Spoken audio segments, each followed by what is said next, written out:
사랑하고 축복합니다. 감사합니다. 제가 몇 가지를 이야기할 텐데요. 속으로 해당되시는지 안 해당되시는지 한번 여러분들이 판단해 보세요. 나는 요즘 잠이 잘 안 온다. 이따 들라고 할 때 들어요. 나도 모르게 괜히 먼 산 보면서 한숨 쉬고 있다. 왠지 어딘가가 나는 아무래도 아픈 것 같아. 자식을 볼 때마다 걱정이 태산입니다. 무엇을 해야 될지 사실 막막합니다. 하나라도 해당되시는 분 손. 손 안 드신 분들이 있어요. 저도 들고 있잖아요. 여러분, 이 세상에 염려도 없고 근심도 없고 불안도 없는 사람이 있을까? 그런 사람들은 어디가 있냐면 저기 하얀 병동에 가 있어요. 행복해합니다. 자기가 예수라고도 하기도 하고 부처라고 하기도 하고 그런 분들은 거기 가 있어요. 근심이 없어 보여요. 그런데 그렇지 않은 많은 사람들, 저를 포함해서 여러분, 오늘 이 자리에 있는 분들도 겉으로는 멀쩡해 보이지만 속으로는 다 불안하고 근심 한가득을 품고 살아가요. 왜 불안할까? 왜 근심할까? 어떻게 될지 모르기 때문에 그래요. 이 말은 다시 말해서 우리의 근심, 우리의 불안의 대부분은 다 미래에 대한 것들입니다. 생각해 보세요. 지나간 것 때문에 불안해하고 근심해하지 않습니다. 만약 지나간 것 때문에 여러분들이 여전히 불안해하고 근심하고 있다면 그건 아직 지나간 그 어떤 것이 해결되지 않았기 때문에 그런 거예요. 불안 속에서 살아가잖아요. 밥이 넘어가지 않아요. 사람들의 말도 들리지 않아요. 그러면 어떻게 그럼 여러분 불안할 때 근심이 있을 때 낙심될 때 어떻게 해결하셨어요? 여러분 어떻게 해결하셨어요? 술 마시죠. 잊자. 청춘은 바로 지금 청바지 이러면서 술로 잊는 사람 많아요. 그런데 술 마시면 몸도 뜨끈뜨끈해지고 기분도 좋아지죠. 다 잊어버린 것 같아요. 근데 그 다음 날 되면 내가 왜 술까지 마셔가지고 카드를 내가 긁었네? 이러면서 내가 제정신이야? 또 걱정하고 근심합니다. 안 되겠다. 도저히 안 되겠다. 분위기 좀 한번 바꿔보자. 가을이 됐다고 막 분위기 바꾸고 커튼 막 며칠 갑니까? 며칠 가지 않아요. 여러분, 오늘 우리는 우리에게 심각한 타격을 주는 아픔을 주는 이 불안 또 낙심에 대한 이야기를 나누려고 합니다. 우리가 불안하고 낙심하는 영역은요, 마음의 영역이에요. 마음이 불안하다 그런 거죠. 여러분, 이 마음이라는 게 불안하니까 힘든 거예요. 왜? 이 마음을 내가 조종할 수가 없어요. 이놈의 마음이라는 건 도대체 어떻게 생겨먹었는지 어디에 있는지도 몰라요. 그래서 내 마음대로 안 되는 거예요. 여러분, 오늘 우리가 읽은 이 성경을 쓴 사람, 마음이 매우 불안한 사람이었어요. 마음의 낙심이 매우 큰 사람이었습니다. 여러분, 하나님 잘 믿는 사람인데 그러니 성경까지 썼지 않겠어요? 성경에 기록한 말씀이 그 사람의 손에, 우리는 누군지 모르지만 이 사람이 썼기 때문에 오늘 우리에게 전해졌으면 대단한 믿음의 사람이었는데 심히 불안해합니다. 낙심해요. 하나님 이렇게 잘 믿는 사람도 불안한가? 하나님 이렇게 열심히 교회 열심히 다니는 사람도 낙심하는가? 이 사람 뭐 잘못된 사람 아닐까? 아니요. 여러분, 하나님 잘 믿어도요, 교회 열심히 다녀도요, 불안하고요, 낙심되는 거예요. 어쩔 수 없어요. 왜? 내 마음대로 안 되니까요. 그래서 하나님 잘 믿는 사람도 불안합니다. 교회 열심히 다니는 사람도 낙심해요. 그래서 이 사람 오늘 보세요. 이렇게 얘기합니다. 내 영혼아, 내가 어찌하여 낙심하며 어찌하여 내 속에서 불안해하는가? 내 영혼, 내 속이라고 말해요. 우리말로 말하면 내 마음이 지금 그렇다, 그 얘기입니다. 안 그러고 싶은데 자신의 저 깊은 곳 어디에선가 불안과 낙심으로 인해서 너무 죽겠다라는 거예요. 힘들다는 거예요. 여러분, 사람에게는 영혼이라는 게 있어요. 그것을 어떤 사람 마음이라고도 하고 영이라고도 하고 혼이라고도 얘기하고, 사람에게는 분명 여러분 영혼이라는 게 있어요. 사람의 가장 깊은 곳 어딘가에 영혼이라는 게 있어요. 그 깊은 곳이 흔들리기 시작하는 거죠. 그럼 불안해지기 시작하는 거예요. 근심합니다. 낙심하게 되어 있어요. 여러분, 사람의 기초는 영혼에 있어요. 마음에 있어요. 이것이 흔들려요. 그러니 무너지는 거죠. 여러분, 집의 기초가 흔들려요. 그럼 집이 와르르 무너지는 거하고 마찬가지예요. 그래서 여러분 불안하죠. 근심하죠. 못 사는 거예요. 인생이 무너지는 겁니다. 풀이 죽어요. 풀이 죽는다? 영혼이 죽는다, 그런 얘기예요. 원어에 보면 풀이 푹 죽어 있어요. 여러분, 마음도 몸도 같이 죽는 거예요. 인생이 무너진다라는 겁니다. 그래서 성경을 읽으면, 성경을 읽다 보면요, 계속해서 무슨 말이 나오냐면 낙심하지 말아라, 낙심하지 않아라, 낙심하면 안 된다, 계속 그런 말씀이 계속 반복적으로 나와요. 왜? 영혼이 무너지면 인생이 무너지는 거니까요. 살아도 사는 게 아닌 인생이 되는 거예요. 그래서 성경은 낙심하면 안 된다. 그래서 대신에 소망을 가지고 살아라, 그렇게 얘기해요. 오늘 본문도 보세요. 오늘 똑같은 말씀이요, 11절 말씀에도 나오고 이어서 나오는 43편 5절 말씀에도 똑같은 말씀이 동일하게 나옵니다. 낙심치 말라고 수없이 우리에게 소망을 가지라고 말씀해요.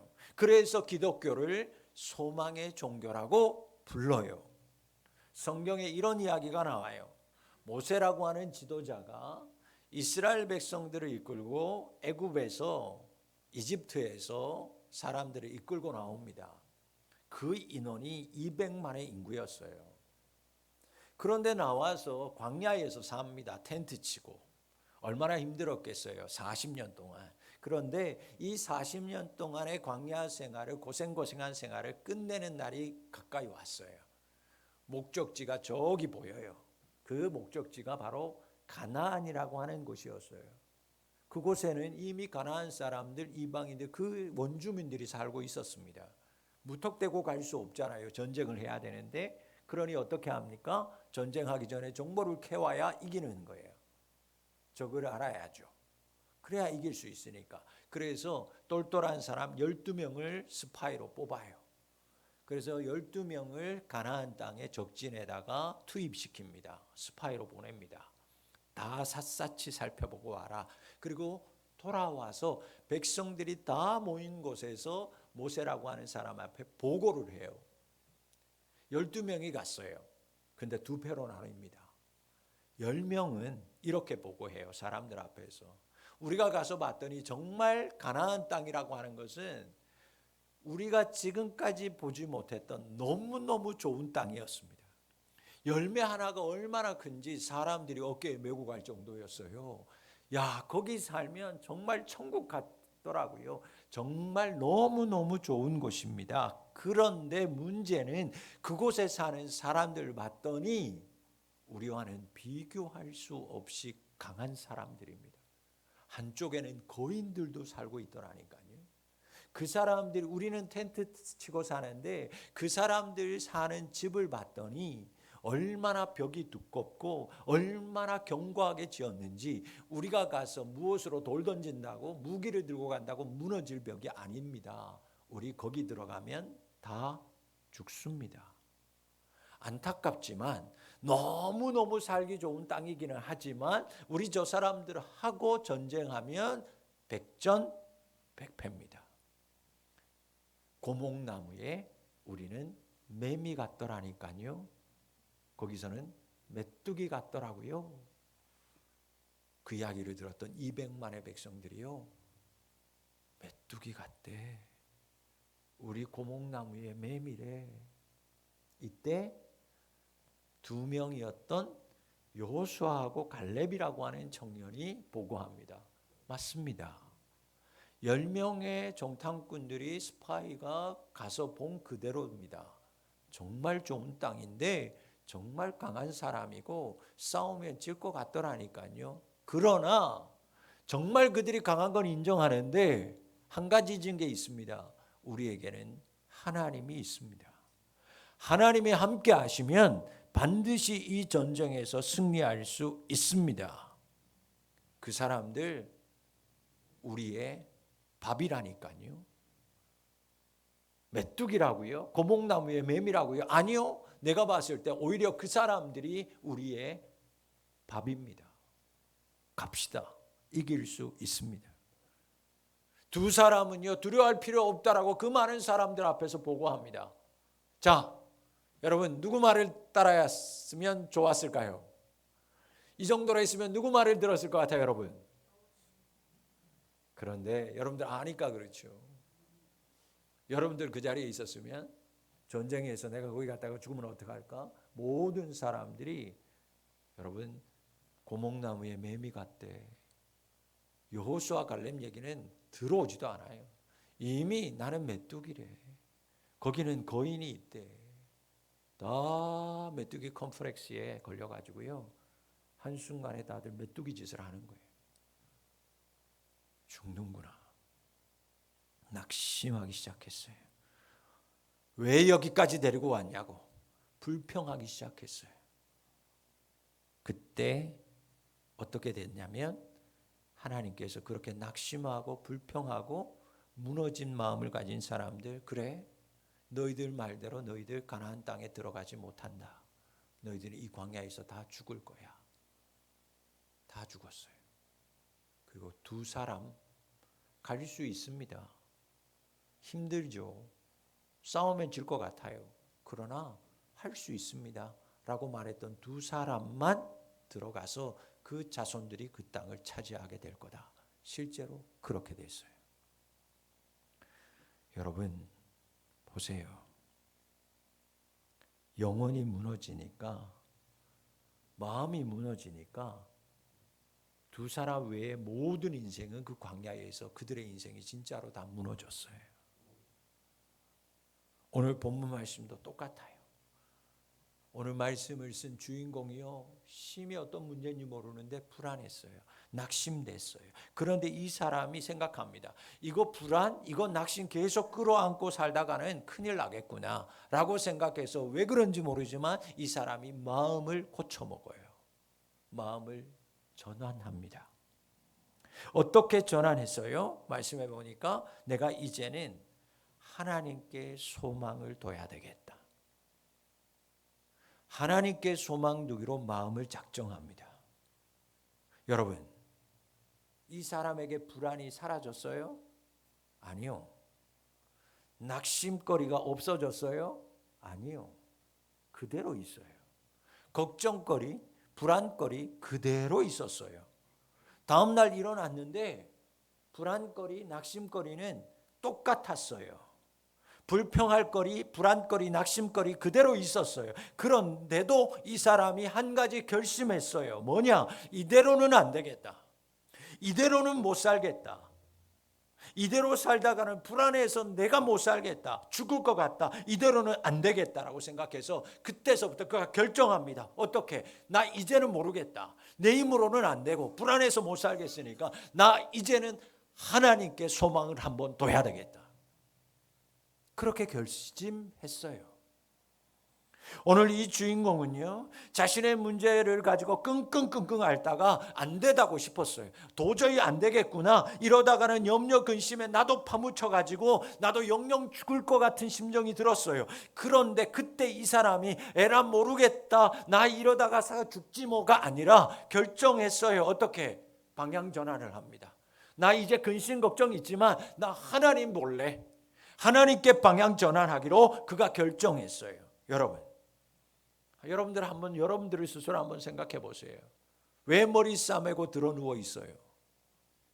왜 걱정하고 왜 한숨 쉬고 왜 막막합니까? 왜 잠 안 와요? 왜 약 먹어요? 왜 여러분 불면증이에요? 그거 생각하느라고. 문제의 상황 때문에, 자식 때문에, 여러분 지금 걱정되는 그 사람 때문에, 그 돈 걱정 때문에, 직장의 문제 때문에 잠 안 오는 거예요. 여러분 끙끙 앓는다고 약 먹는다고 여러분 그게 해결됐어요? 여러분 해결 안 돼요. 해결되지 않을 것 같아서 두려운 거예요. 낙심되는 거예요. 걱정되는 거예요. 내 자식 이거 어떻게 잘할까 걱정되는 거예요. 여러분 그때 필요한 게 뭐냐? 방향 전환하는 겁니다. 그거 계속 쳐다보고 있으면 안 돼요. 죽어요. 그거 쳐다보면 영혼이 계속 쪼그라들어요. 인생 무너지는 거예요. 그때 필요한 게 방향을 바뀌기로 결단하는 거예요. 여러분 이 길이 아니다 그러면 빨리 돌아서야죠. 유턴해야 되는 거잖아요. 가는데 공사 중이에요. 그럼 어떻게 하겠어요? 계속 가겠어요? 낭떠러진데? 돌아와야죠. 여러분 그걸 성경은 유턴한다, 회개한다 그런 뜻을 얘기해요. 나 이제 이 길로 가면 안 될 것 같아. 나 방향 전환할 거야. 누구에게로? 하나님에게로. 이거 도저히 안 되겠다. 나 전환할래. 술로 전환하는 사람이 있어요. 나 이거 도저히 안 되겠다. 분위기 바꿔야 되겠다. 이거 도저히 안 되겠다. 그래서 다른 여자 찾는 사람이 있어요. 다른 남자 찾는 사람이 있어요. 그래서 여러분 그 인생 어떻게 됩니까? 더 낭떠러지로 떨어지는 거예요. 여러분 방향 전환을 제대로 하셔야 돼요. 하나님께로 소망을 두실 수 있기를 주의 이름으로 축원합니다. 송구하지만 오늘은 제 이야기를 좀 드리려고 합니다. 작년부터 올해까지 저는 정말 저에게 일어나지 않아야 될 일들이 계속해서 쌓여왔어요. 힘든 일들이 계속 겹쳐 일어납니다. 사랑하는 제 아내는요 5년 전에 유방암 수술을 했어요. 초기에 발견이 되어서 다행히 절제 수술하고 건강하게 잘 지내왔습니다. 그렇게 이제 완치 판정을 1년 앞두고 지난해 4년이 다 되던 해에 병원에서 다시 유방암이라고, 그런데 지금까지는 전혀 다른 거니까 인터넷 가서 찾아보세요 그러더라고요. 병원에서 설명해 줄 수가 없대요. 3중 음성 유방암이라고 하는 것을 손에다가 적어서 돌아와서 인터넷을 찾았어요. 희귀성 유방암이었어요. 그래서 독한 항암을 시작했습니다. 항암제가 없었어요. 그래서 있는 가장 독한 항암을 시작했어요. 누구보다도 착하고 아름답게 하나님을 섬겼던 아내였습니다. 저 역시 하나님과 사람들 앞에서 부끄럽지 않게 살려고 노력해 왔어요. 그런데 치료제도 없는 암에 걸렸다고 했을 때 정말 눈앞이 캄캄했어요. 아무것도 할 수 없었습니다. 운전하다가도 가만히 누워있다가도 책을 보다가도 나도 모르는데 그냥 눈에서 눈물만 흐르고 있었어요. 목사라고 다르지 않더라니까요. 목사인데도 아무 할 거 없어서 눈물만 흘리고 있더라고요. 아내의 암 진단 앞에서 세상의 방법으로는 치료할 게 없으니 아무런 힘도 없고 의욕도 없이 저는 그저 눈물 흘리며 아파만 하고 있었습니다. 그런데 이렇게 살면 안 되겠다는 생각이 어느 순간 들었어요. 이러면 안 되겠다. 언제까지 이렇게 눈물만 흘린다고 해결될 일이 아니잖아요. 그런데 이런 생각이 언제 들었냐 하면 보니까 제가 다시 하나님 앞에 기도하기 시작하면서부터 이런 생각이 들었더라고요. 판정받은 후에도 여러분 하루도 안 빠지고 새벽에 나와서 기도하고 있었어요. 아무렇지 않은 것처럼 주일날 설교했고, 그런데 어떻게 했는지를 생각나지 않아요. 돌아서면 눈물밖에 나지 않았어요. 그런데 어느 순간부터 저희가 하나님 앞에 다시 기도하기 시작했어요. 마음이 달라지기 시작했습니다. 제 표정이 달라졌고요. 제 말이 달라지기 시작했어요. 어차피 세상 의학으로 되지 않으면 하나님밖에 없지 않느냐. 그러니 이 생각이 들기 시작하니까 오히려 훨씬 마음이 편해지기 시작했어요. 하나님께로 제가 방향을 정하고 나니까 오히려 불안하던 것들이 사라지기 시작했어요. 그래서 지금까지 저는 저대로, 아내는 아내대로 너무 잘 견디고 감사하면서 이겨내고 있어요. 항암하는 그날도 아내는 지금 저렇게 아이들 데리고 예배 드렸어요. 얼마 전에 건강하시던 저희 장로님 아버님 위암 3기 판정받아서 수술했어요. 지금까지 병원이라고는 한 번도 가보신 적이 없는 건강한 분이셨어요. 어머니는 치아에 고름이 있다고 치아 치료받으러 가셨다가 CT 촬영을 했는데 머리에 뭔가 보인대요. 뇌하수체래요. 중증이래요. 계속 치료하셔야 된대요. 그때서부터 지금까지 두 분이서 하루가 하루 멀다 하고 콩닥콩닥 계속 하루 종일 병원만 다니고 계세요. 하루의 식사 요플레 하나로 끝이에요. 몸무게가 15kg가 떨어졌어요. 그런데 여러분, 저는 하나도 불안하지 않아요. 염려되지 않아요. 여러분, 제가 불효자라서요? 아니요. 부모님들이 아픔 중에도 하나님을 믿어요. 그리고 제가 하나님을 믿어요. 아무 걱정되지 않아요. 저는 제 아내에게 힘든 일이 생기고 불안한 일이 생기면 저는 이렇게 얘기합니다. 여러분, 말씀드렸죠? 목사도 승질나고요. 목사도 불안하고요. 오늘처럼 또 때로는 교인들 중에 속썩이고 힘들게 하는 분들이 있으면 저도요, 여러분들 앞에서는 인자한 것처럼 하지만 집에 가면요, 속이 뒤틀려요. 속상해요. 저절로 한숨이 나와요. 그래서 사모가 걱정해요. 그러지 말라고.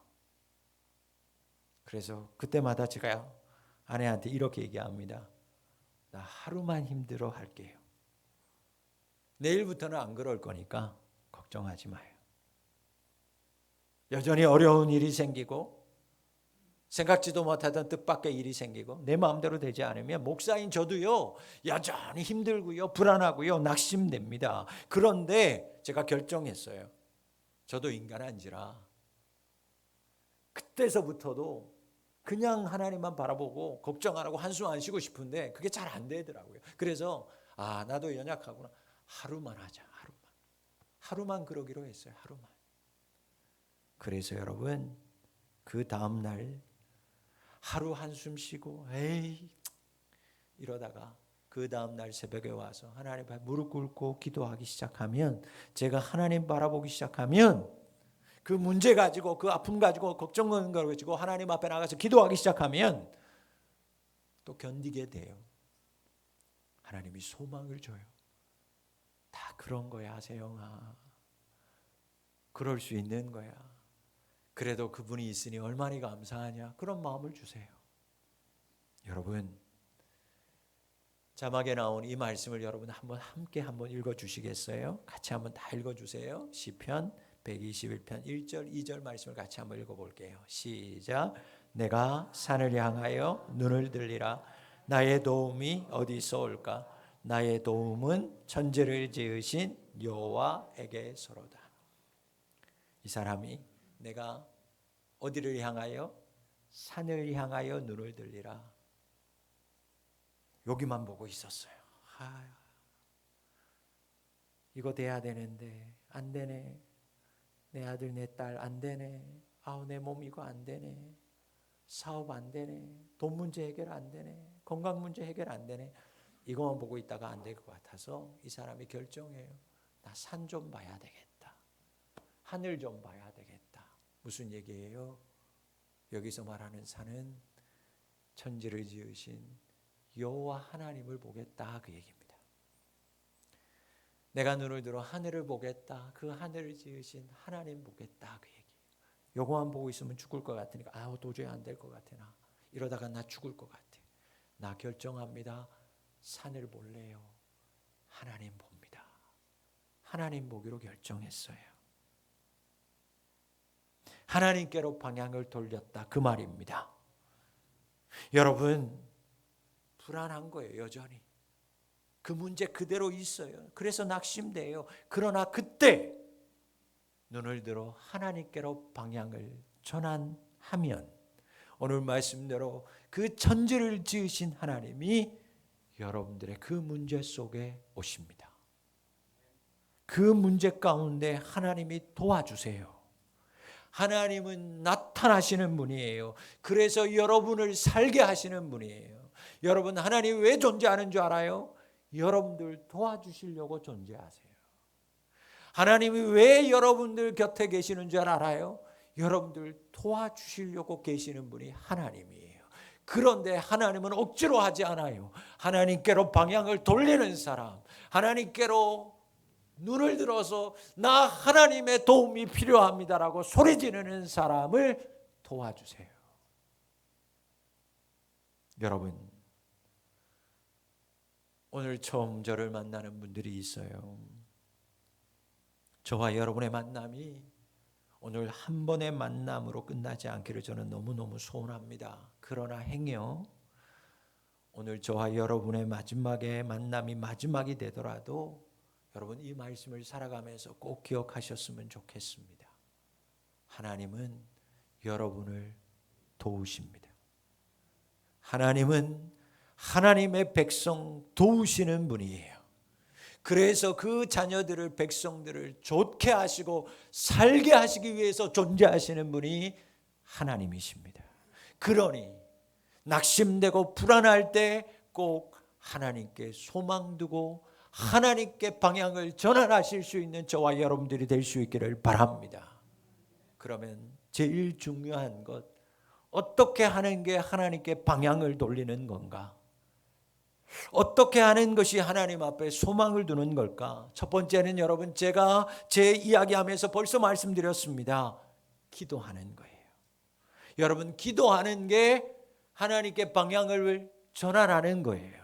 하나님께 소망을 두는 것입니다. 여러분 오늘 본문 앞에 시작하면서 1절을 보면 이렇게 말하고 있어요. 사슴이 시냇물을 찾기에 갈급한 같이 내 영혼이 주를 찾기에 갈급하나이다 라고 기록되어 있어요. 힘들고 낙심되고 불안해하기 시작하면 여러분 어떻게 해야 되냐면 그때 하나님께 기도해 보세요. 그것이 바로 하나님께 소망을 두는 거예요. 그게 하나님께 방향을 돌리는 거예요. 목사님, 나 기도할 줄 모르는데요. 여러분 목사도 기도 잘 못해요. 괜찮아요. 그냥 여러분들 마음속에 있는 거 답답한 거 있잖아요. 그 마음 있는 그대로 그냥 말하는 거예요. 하나님, 목사님이 그러는데 하나님이 도와주신다고 하니 나 너무 답답해서 나 하나님 살아계신지 안 살아계신지 솔직히 모르지만 하나님 나 너무 지금 힘듭니다. 죽을 것 같습니다. 하나님 나 좀 도와주실래요? 그렇게 말씀드리는 게 기도하는 거예요. 그러면 하나님이 소망 주세요. 하나님이 도와주십니다. 여러분이 오늘 이 예배를 마치면 이 성전을 떠나가겠지만 여러분 불안하고 염려되고 낙심되는 일이 없으면 좋겠지만 또 있을 거예요. 그때 언제든지 여러분들이 있는 어느 곳에서든지 하나님께 그렇게 기도하는 여러분들이 되시기를 바랍니다. 성경에 한나라는 여자, 기구한 운명을 타고 한 여자, 좋은 사람 만나서 결혼했는데 아이를 못 가졌어요. 여러분 우리나라도 소방 맞은 시대인데 옛날 그 중동에는요, 자식이 많아야 복이었어요. 그것도 딸은 쳐주지도 않았어요. 아들이 있어야 재산이었어요. 그것도 아들이 많아야. 그런데 그 아들 하나도 못 낳는 한나라고 하는, 그래서 둘째 부인이 들어왔어요. 얼마나 또 아들을 잘 낳는지. 그러니 이 둘째 부인이 얼마나 구박을 하겠어요. 하루는 서러워서 지나가는데 교회가 있어요. 성전에 올라와서 아무도 없는 성전에서 그 여자가 흐느껴 울기 시작했어요. 서러워서 기도하기 시작했어요. 그런데 얼마나 이 여자가 서럽게 기도하는지, 어떤 기도도 하는지 모르겠는데 봤더니 그 교회 목사가 봤더니요, 입만 뻥긋뻥긋하고 있더라는 거예요. 술 취한 여자처럼. 처음에는 술 취한 여자가 교회에 들어온 줄 알았다는 거예요. 그 사람이 얼마나 마음이 답답했으면, 한스러웠으면 그냥 입만 뻥긋뻥긋하면서 하나님 아들 주세요. 하나님 억울해요. 하나님 도와주세요. 나 너무 힘들어요. 그런데 그 말씀 보니까요, 그 기도한 이후에 그 여자의 마음이 평안해지기 시작하고 그 얼굴의 근심이 떠나갔대요.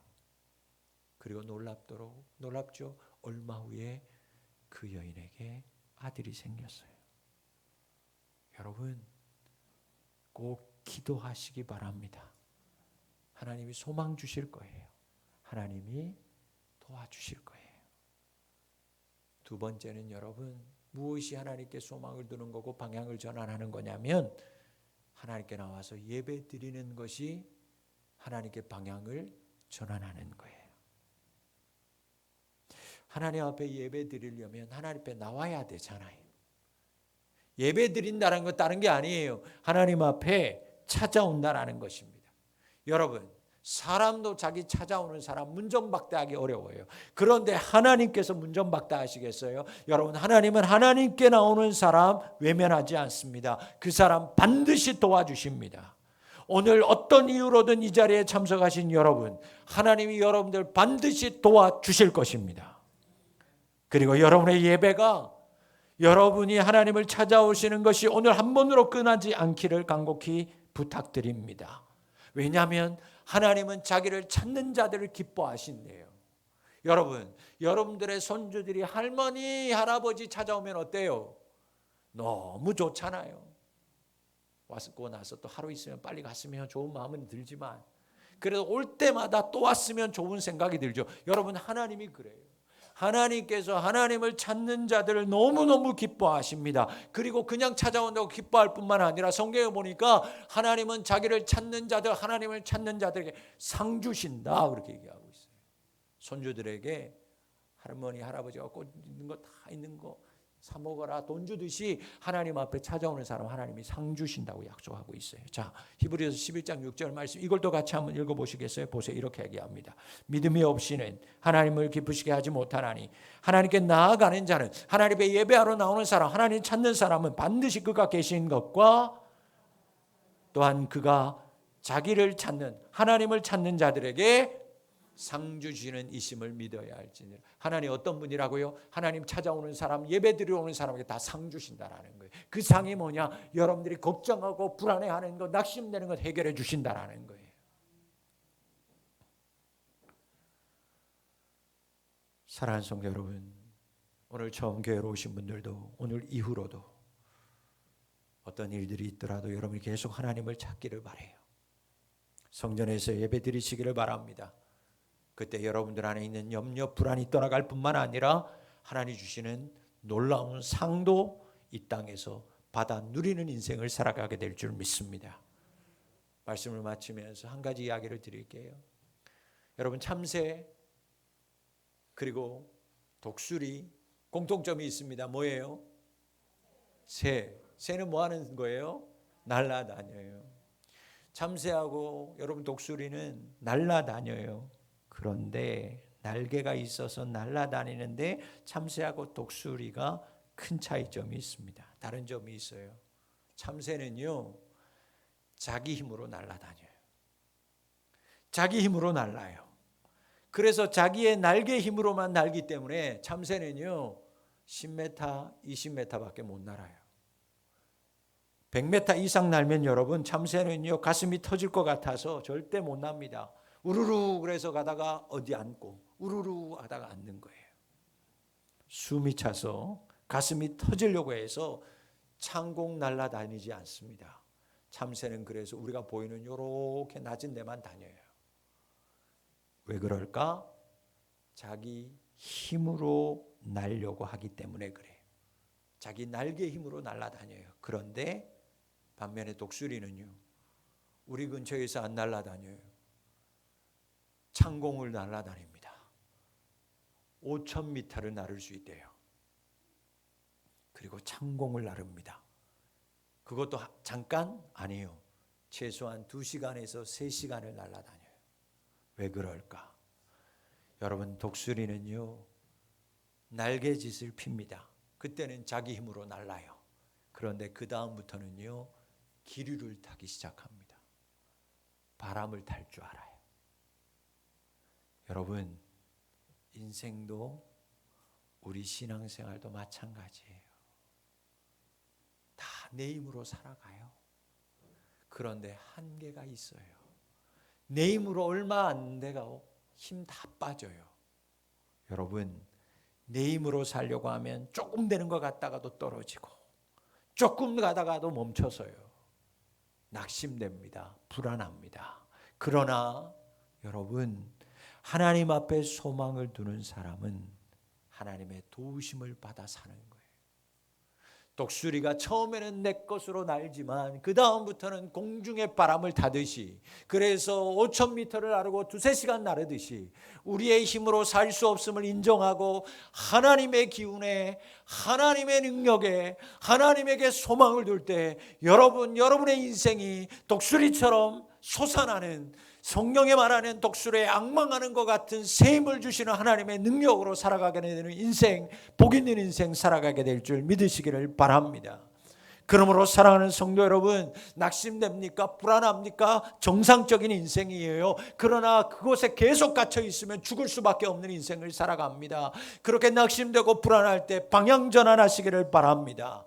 하나님께 소망을 두며 살아가실 수 있기를 바랍니다. 그래서 하나님의 도우심을 받아서 행복하고 찬송하며 평강 가운데 살아가는 복 있는 인생이 다 되실 수 있기를 주의 이름으로 축복합니다. 기도하겠습니다. 하나님, 많은 것들로 내 인생이 꼬였고 많은 것들로 낙심되어서 많은 것들로 이것을 전환하기 위하여 많은 곳으로 다녀보았고 방향을 전환했지만 여전히 무너지고 여전히 씁니다. 하나님, 하나님께 소망을 두는 저희들이 되게 도와 주시옵소서. 독수리처럼 바람을 타는 자가 되게 하시고 하나님의 도우심을 받아서 살아가는 저희들이 될 수 있도록 은혜 베풀어 주시옵소서. 처음 나온 분들도 신앙생활하는 우리 성도들도 하나님께 방향을 정하고 하나님께 소망을 둠으로 하나님이 주시는 힘으로 날마다 승리하는 우리 모든 성도들 되게 하여 주시옵소서. 예수님의 이름으로 기도합니다. 아멘.